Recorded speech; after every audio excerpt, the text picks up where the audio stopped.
Hello, everybody. Welcome back to Base Paths and Brewskis. Today is episode 29, Trampling the Texans. Yeah, we destroyed them. Beer of the pod. Kind of drank it already. Got maybe a sip left. The Tropical Punch Body Armor Flash IV. Quite the opposite of a beer, honestly. Full of good electrolytes. Very hydrating. Yeah, good taste, too. Good taste. Player spotlight today is Tobias Myers. Dude's kind of just been balling. Honestly, the baseball savant isn't like the most impressive jumping off the page kind of thing. Has a decent run value for his off-speed stuff along with his fastball. Yeah, over 11 games already this season, which is kind of crazy that he's pitched that much. 10 Yeah. starts, 3.12 ERA, and 52 innings. I mean, dude's been really solid, a 4.4 FIP. Really been dominated by his strong June. I want to say, like, still very, I don't know what his ERA is exactly in June, but I want to say it's like below 1 the last time I saw, unless he had a blow up start. Let me go take a But I peek didn't too. know. Yeah, it looks like in June so far, it looks like 2 runs over. He's got a .71 ERA in the Yeah, month of okay. June. That's what I thought it was the last time I saw, which is crazy. I mean, It's looking at been his strikeout numbers too, 5, 4, 6, 3. I mean, pretty solid. He went 8 innings to start the month, off to a great start. Kind of that same idea as Freddie Peralta with the extension rating being pretty high. That means he's kind of getting a good push off the mound. 6'1", 217. It's a pretty big frame. Pretty strong legs, I'm assuming. So easy to get that kind of extension when you're a stronger, more built dude like that. hmm. Um, yeah, anything you got to add about Tobias Myers here? There's just so many impressive things on the page. Really, it's hard to touch them all. Yeah, exactly right. I'd probably say that off-speed run value percentile in 81st percentile. I mean, watching him play, his off-speed stuff has really been dominant, is what I would say. Especially his changeup has been, I feel, just lights out. Like, Mhm. I mean, what was it? Couple starts ago, it was being compared to Devin Williams, how much it broke away from a left-handed hitter. I think it's been because he's not a guy that throws extremely hard, but with the movement and that run on that changeup, it's so effective, especially going away from lefties. Mhm. Yeah. Yeah, I mean, when you can have that good off speed, I mean, that can most times be better than, a devastating breaking pitch, kind of like we've seen with Robert Gasser's sweeper. Similar kind of dudes with the, pretty good fastballs. I'd say Gasser's fastball might be a tad bit better than Tobias here, but that having that secondary pitch that you can really rely upon, and then going on as you get your innings under your belt at the show, and then developing kind of that third pitch is really where starters make their money and where these guys can kind of separate themselves from the relievers. So honestly, just couldn't be more thrilled about Tobias Myers and the start he's had. Moving on to game one. There was a 6-3 Brewer win taking place in American Family Field on Monday, where Rhys Hoskins just took over, hit the grand slam. Really needed to see something like that from him, see some life. Just really seemed to be kind of having, a hard time coming back from the injury, maybe pressing a little too much, and then just walked up. I think it was was it a Contreras hit, a Yelich walk, and then an Adames walk. And I think Contreras doubled, Yelich walked, Adames walked, bases loaded, against, Latz, who really fucking kind of had a tough time. Blew Lorenzen's game a bit there. But Hoskins just walked up first pitch, knew the fastball was coming, and just smoked one out to left field. I mean, that was a thing of beauty, and I can't imagine what it did for Reese's confidence. I mean, yeah, before that, he just kind of looked tired at the plate and in the field, like just moving slow. He'd strike out or he'd hit a weak ground out, and the look in his eyes just looked defeated. Yeah. Yeah, and I mean, when you're having a tough time coming back from an injury after you kind of get off to a decent start for, being a power leader on this team, and then you're kind of having a hard time, putting the ball over the fence, which is kind of his, calling card for this team.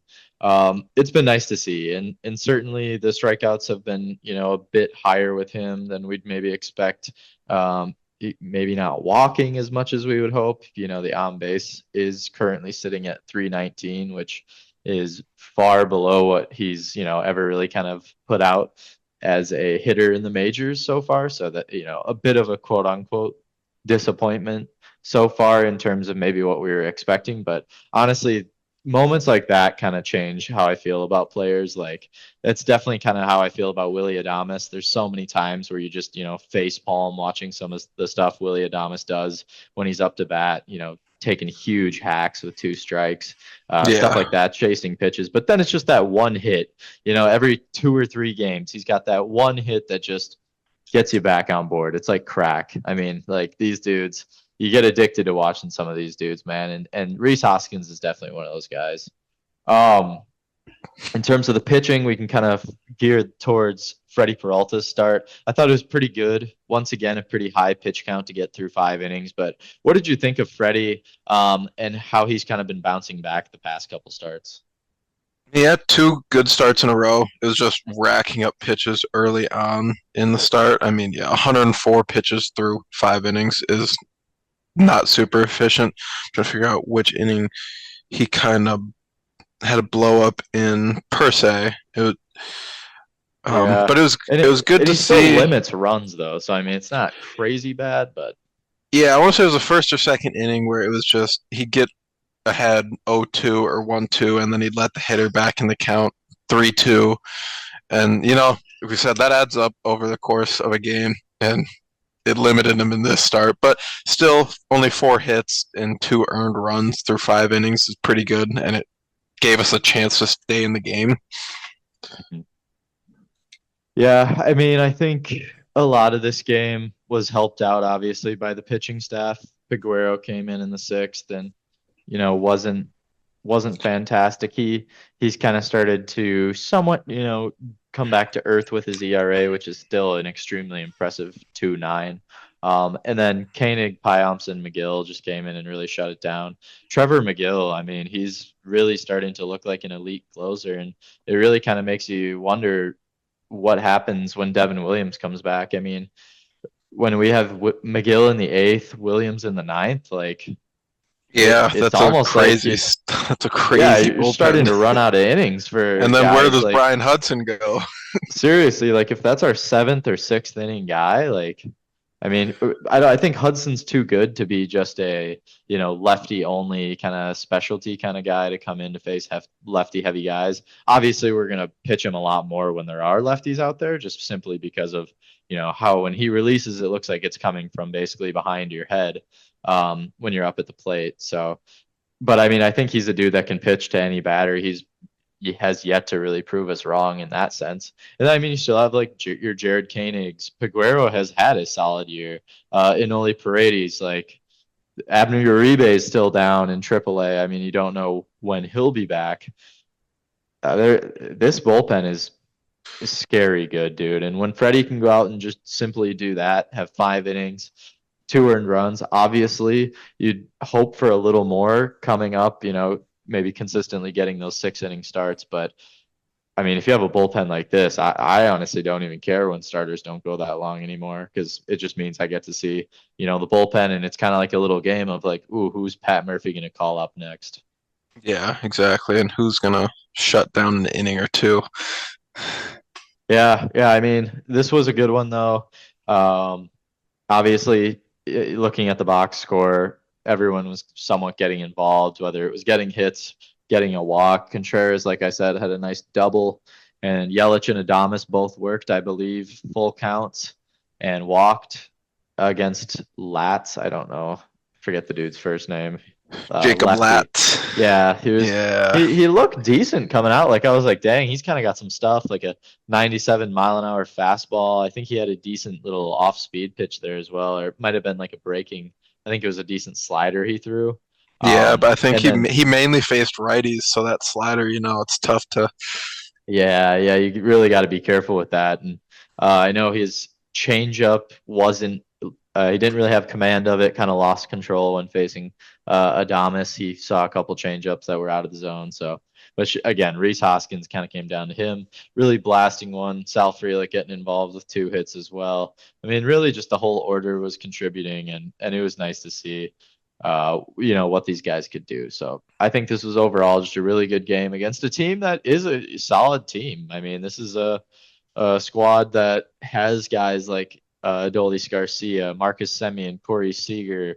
Wyatt Langford is a guy who's been hot lately. Jonah Heim is one of the top, up and coming catchers in the game. So this is not a team, despite their record, it's not a team that's just going to roll over. Certainly some good veterans on this team. So it was good to see game one kick off in favor of us. But moving on to game two, a 3-1 win, bit more gritty in this one. I think the Hobie Milner Bryce Wilson combo was not what I was expecting, considering how well Jared Koenig's done in the opener role. But what did you think of Hobie's performance? Kind of had a rough first inning and then bounced back in the second and looked pretty good. Oh boy, that first inning had me worried. I was like, oh Mm-hmm. no, another rough one from Hobie because he hasn't been. He's had some rough ones recently in that San Diego series. I believe both games he appeared in that series, he gave up a run or more. So Mm-hmm. I was first inning. I was like, ooh, I don't know about this. They Yeah. start out hot, get that run, but was able to kind of lock in there, get us out of there with only giving up one, and then get through a clean second inning as well. So that was good to see. I'm sure that'll be good for his confidence going forward, and hopefully, I mean, like you said, going back to the bullpen, I mean, Jared Koenig's been so good as the opener, but then you have another lefty that can go in and provide an inning or two of solid opener baseball until we find another starter. I mean, what more can you ask for out of a starter, an opener? Yeah. Yeah, I mean, I agree with you. I mean, Hobie, I think it was cool that he went out for the second inning. I don't think many managers would maybe even have let him finish the first inning based on how it started off. He obviously had a lot of lefty matchups that was favorable for him.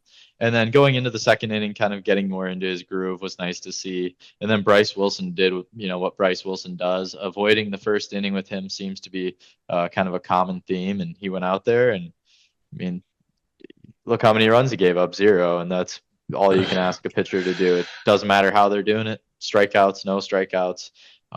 He went in and did his job, and then Paguero filled it up, kind of redeemed himself for the day before giving up that homer to Garcia. Yeah, I mean, and the offense was a little more Brewer-ish this game, and that like classic Brewer, relying on the pitching staff, a couple big hits. It was the Ortiz home run, I believe, that put him up 2-1. And then how else? Who Jackson else? He put. Churio tied it up in the, let me see what inning, the third for us, I believe. William Yeah, Contreras, I want to say hit another double, I think and then he's hit a lot of doubles this series. He he was has roping the ball. he's back to hitting it hard, which is good to see. Yep. And then I think Hoskins kind of ended it for us. He was getting involved again, knocked another one in. Um, I believe it was just kind of a ground ball that got through, and or just a base hit that got through essentially, and ended up doing the job. So that was nice to see Reese Hoskins once again getting involved in the run producing. It's why we have him on the team. It's why he's making the money he does. And that's what you expect for a guy like him, especially when he's a DH first base type. You're not necessarily relying on him for solid defense and base running. So when he's coming through with the stick and run producing, it's an exciting thing. Yeah. Anything else you want to talk about in this game? I know Joey Ortiz was, you know, banged up a little today, but it was nice seeing the uh, big home run from him in this game. Yeah, I mean that thing was up in the air forever. I think it touched at the atmosphere, but yeah, good to see that. I mean, I thought that was a routine fly ball left field the way he hit that, but Yeah. never hurt to get a little extra wind behind it. Um, Yeah, certainly. and then Jackson Churio, he only went 1 for 4, but all 4 of his batted balls were hit above 95 miles an hour. So he was lacing the ball that game. And I think that shouldn't go unnoticed in his development. I mean, he's starting to look dangerous at the plate, dare I say. Like a Yeah. guy you don't want to see up there because he's putting together good at bats and he's hitting the ball hard. Unlucky this game that all but one of them were right at somebody. I think they all went to Dolis Garcia in right field, if I remember right. Yeah, I think. Yeah, I thought all of them went. He's been hitting a lot to that right side of the field. A Which is lot of good. hard You ground know, a lot balls of too. oppo power. Yep. Yeah, I mean, he's definitely looking to do the right thing, going up with the right approach, hit the ball hard, and a lot of time, good things are going to happen, and that kind of leads us naturally into Game 3 of this series, where Jackson Churio had a big impact on our 6-5 victory with the inside the park home run. Just showing his athleticism once again. He had a inside the park kind of little league inside the park home run earlier, which was eventually ruled as a double, I believe, with like an RBI or on an error or something like that, or however that scores. And that was against the Angels recently, last week, probably around this time.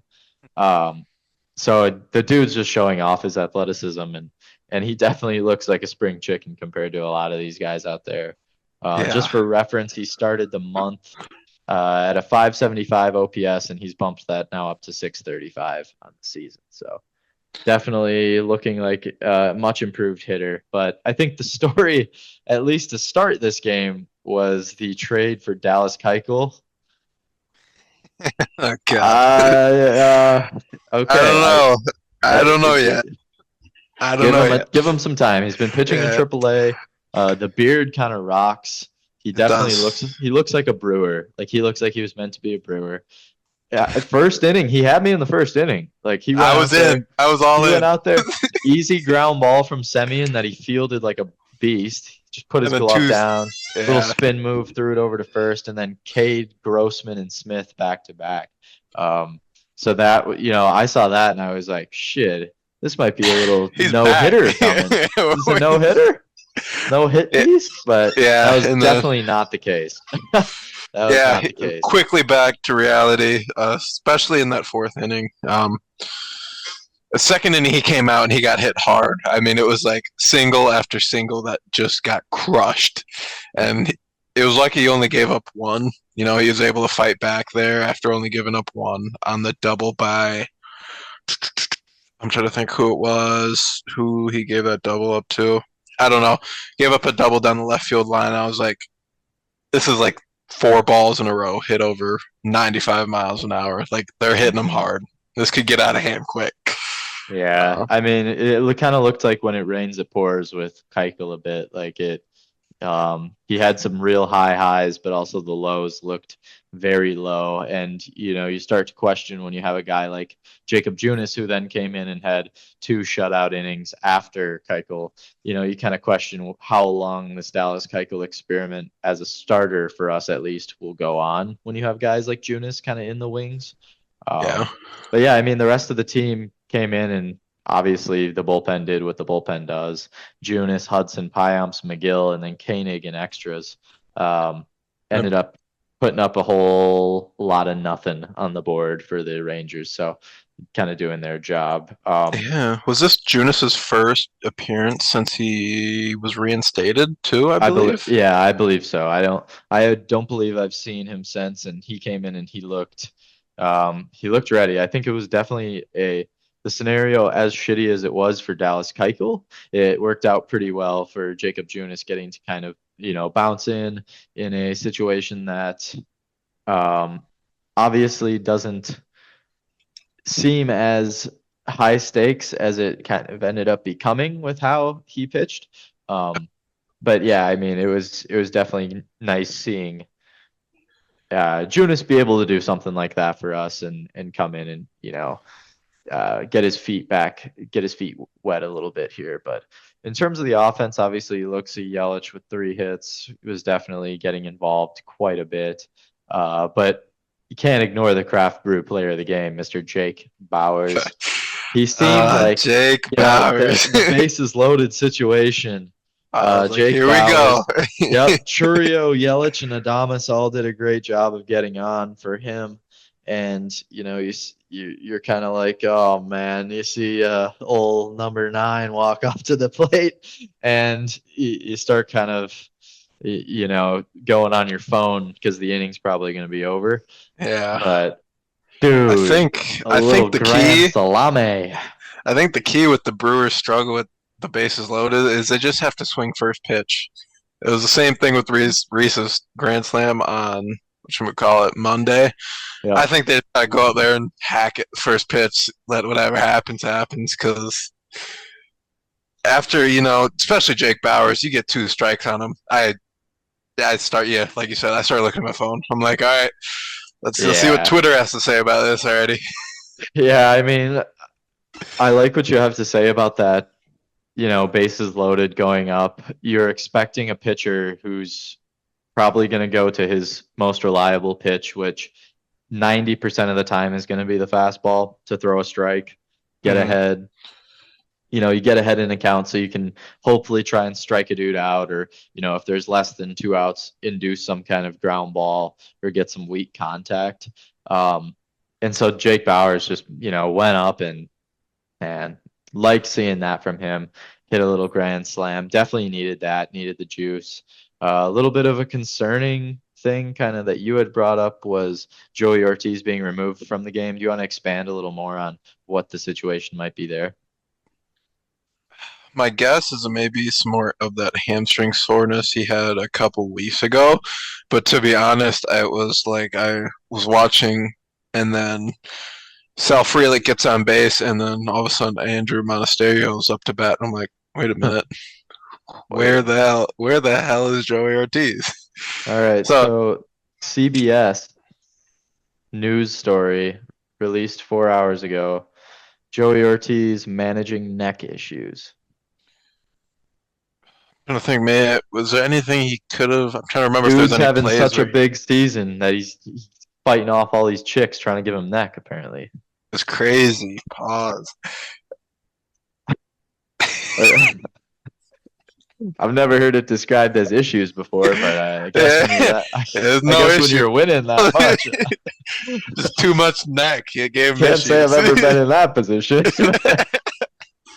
But But hopefully nothing serious for yeah, Joey, seriously, especially as he's trying to make a push to be in the All Star game.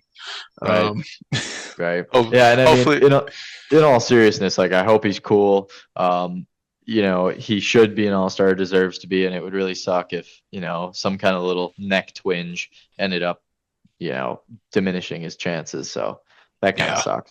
But I mean, Monasterio, obviously, maybe something was meant to happen today that Monasterio got in the game, because Andrew Monasterio ends up obviously having the walk-off to end the game. Scored Willie Adames, who I believe was just the ghost runner, basically. yeah, because he had struck out in the bottom of the ninth with 2 on because he took a huge hack with Yeah. two So, strikes.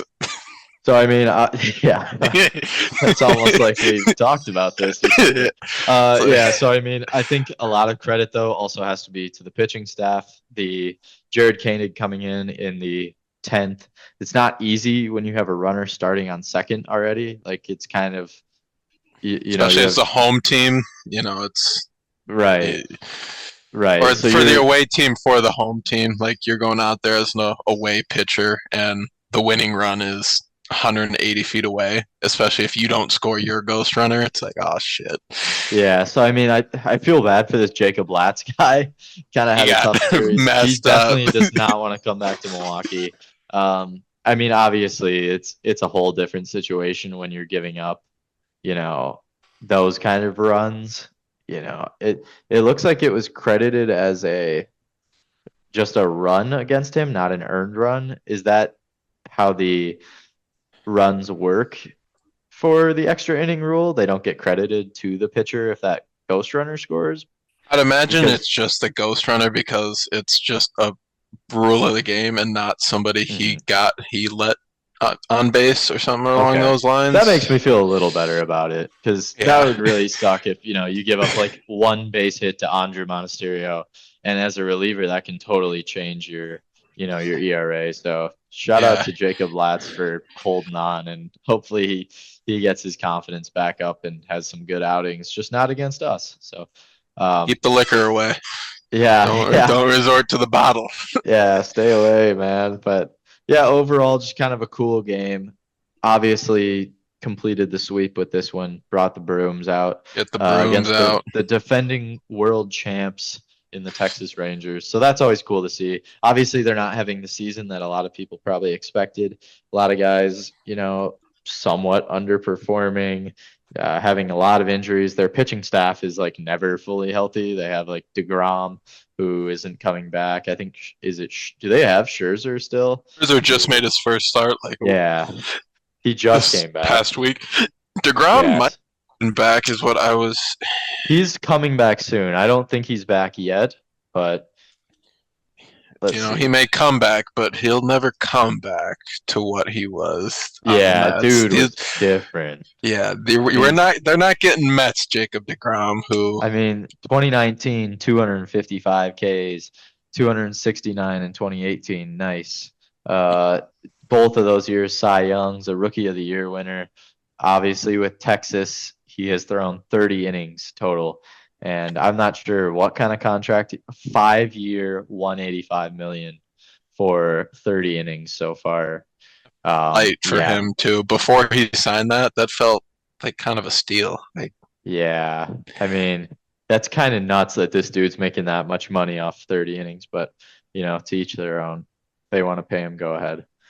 But yeah, like I said, we'll end it with Churrio's inside the park home run. Definitely electric. Um, yeah, just super exciting to get to see him fly around the bases and have a good time. I would have loved to have been here for this game. That would have been so cool to see. But yeah, anyway, kind of wraps it up for the series. You have anything else you want to talk about with game 3 here? there's something that crossed my mind. Sal Frelick, it's gone a bit unnoticed, but he has been on fire recently. I want to say, let me see if I can pull this up real quick. But I saw in his last 30 games, he's batting 305. In his last 7 games, he's batting 333. And today, another 3 for 5.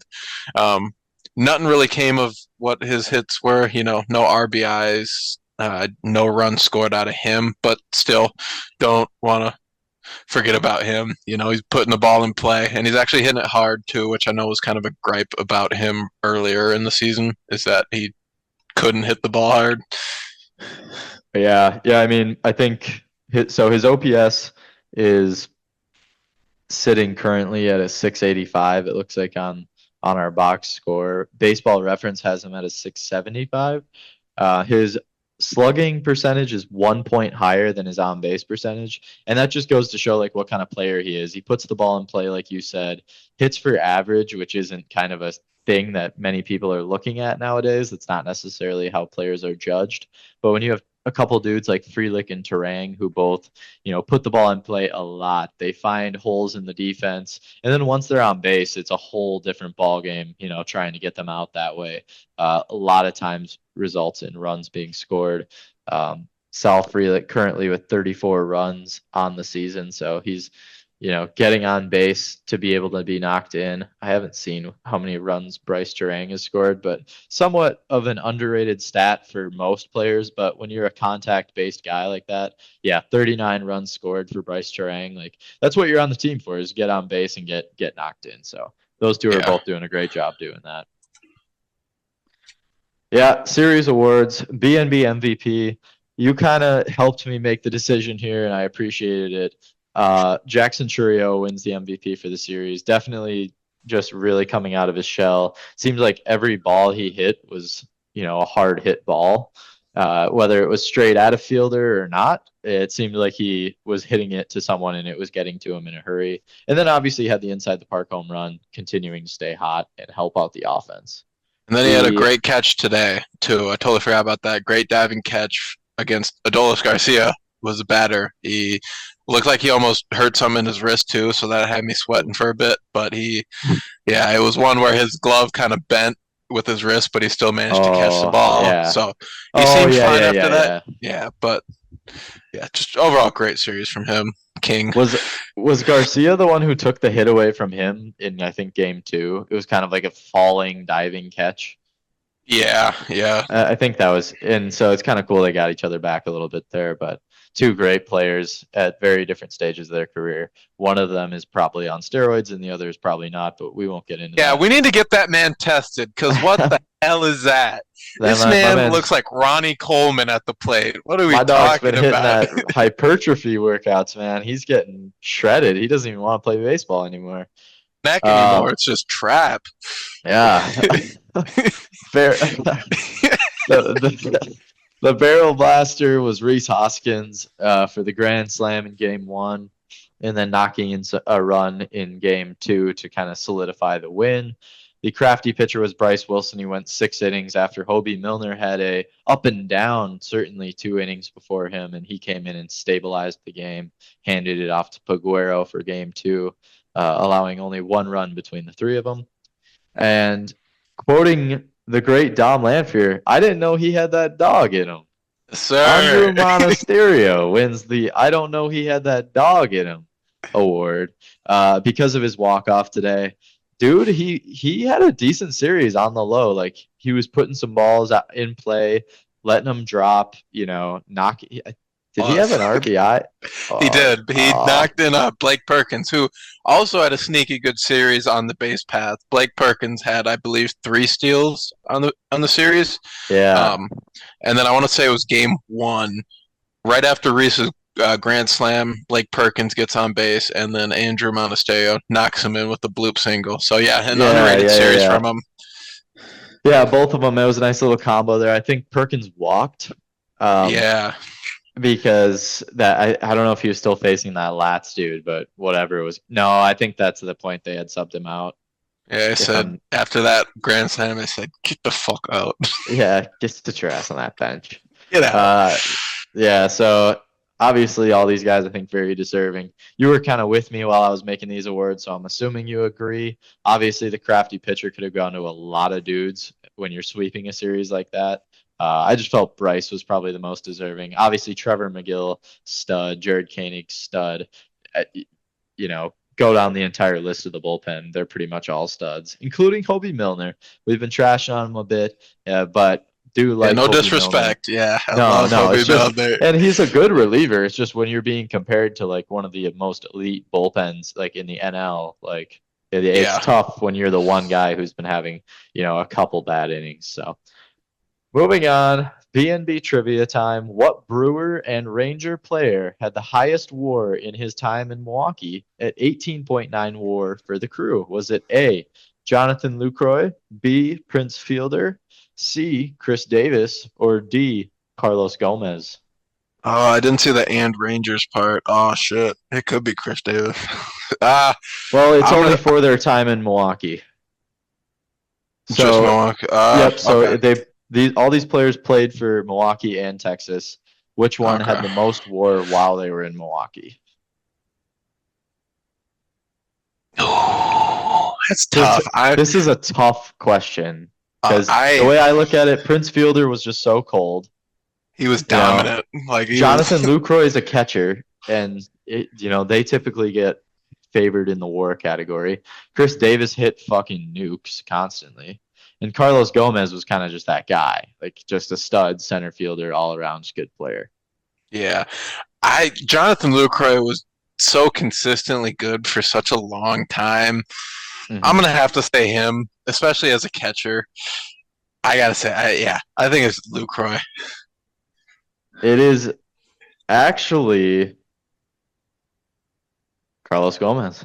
Really? Wow. Yeah, that shocked me. I didn't realize he had that good of a career in Milwaukee. 18.9 from Carlos Gomez, 17.3 from Lucroy, which they actually were there the same time frame, except Lucroy was there until 2016, whereas Carlos Gomez was only there till 2015. They both joined the team in 2010. Okay. Prince Fielder had his 6 years in Milwaukee from 2005 to 2011, where he racked up 16.8 WAR, not to mention his 230 home runs. And Chris Davis is further down the list at just 3.6 WAR for the Brewers over 3 seasons. He did hit 60 home runs in those 3 seasons, though, I will say. I was, maybe it was just because I was young, but I always just remember Carlos Gomez as being so up and down with his play. It was like Mm. one week he's on an absolute tear, just wreaking havoc, and then the next Yeah. week he's like breaking his back because he struck out 3 times in a game.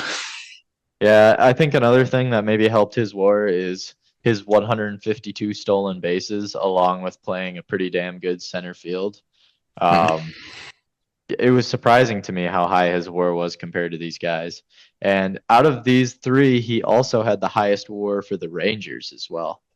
Really, Jesus. Yeah, yeah. So pretty good. Low key, like, is he like a Hall of Fame type guy? Kind of. Wow. Whatever. Can We we don't make need that to get into argument? that. Yeah, We don't need to get into that. Up next, we got the Brewers facing the Cubs. It's a weekend series. Cubs coming to visit. Craig Counsell is back. I believe. I don't think they're in Wrigley. I believe it's home. So that should be a good one. Cubs definitely falling behind in the division, and things are all going wrong. So hopefully we can really just smush the bug with this one and kind of put them out of their misery. B&B beer requests. If you have any beers you've been dying to try, I have a go-to beer that I need to try. Comment or reach out on any of the socials listed below with what I should drink next. I hope everyone has checked out the YouTube. Been posting the Out of the Park videos. The second one just got posted. The start of July up through the All-Star break is kind of the time frame I covered. And they're kind of neat little simulation videos if you're into that kind of stuff. So thank you for listening, everybody. I hope you have a great rest of your day or night whenever you're watching. Yeah, see ya. Peace.